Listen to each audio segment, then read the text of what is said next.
In cybersecurity and tech, there's this constant pressure, right? Go faster, find the thing, get the exploit, move, move, move. But what if that obsession with speed is the very thing that's actually holding you back?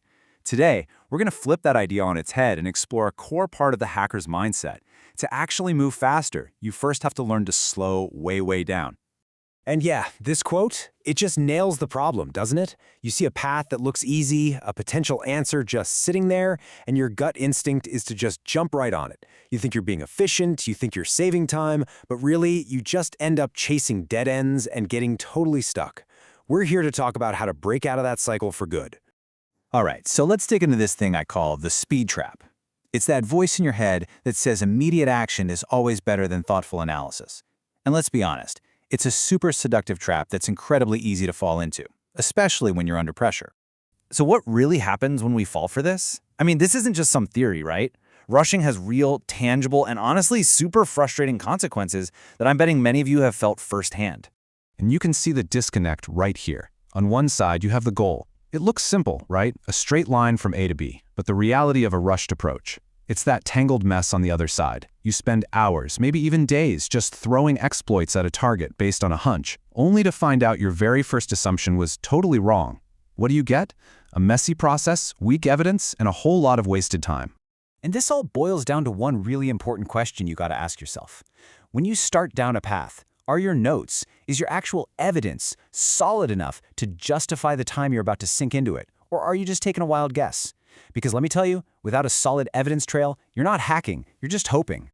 Okay, so enough about the problem. This is where we make the pivot. To get out of that speed trap, we have to adopt a totally different way of thinking, the detective's mindset. This is all about shifting from brute force to smart, methodical investigation. Now, the absolute core of this new mindset is a word you probably know well: enumeration. And look, I get it. It's not the sexiest part of hacking. It's the slow, careful work of gathering information, finding every open port, identifying every running service, and fingerprinting the exact software versions. It's about building a detailed, accurate map of your target before you even think about what to do next. You have to know the terrain to win the battle. And this is such a great way to look at it.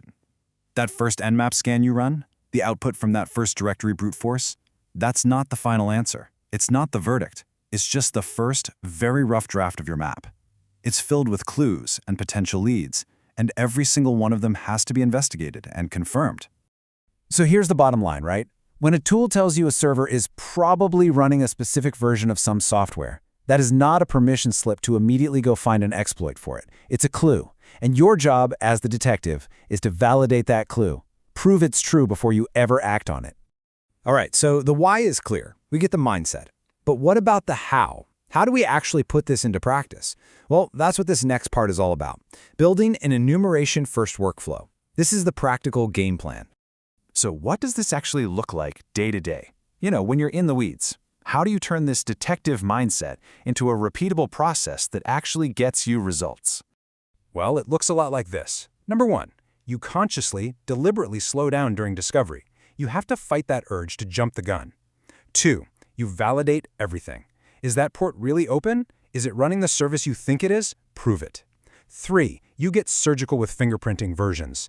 Probably Apache 2.4 is not good enough. You need the exact version. 4, you test every single one of your assumptions. And 5, and this is so critical, you document everything, building that rock-solid evidence trail that justifies every single move you make. And when you actually do all of this, when you commit to the process, that's when you get to the real prize. Not a faster failure, but a smarter, more efficient, and way more reliable win. So let's talk about the payoff, because it's huge.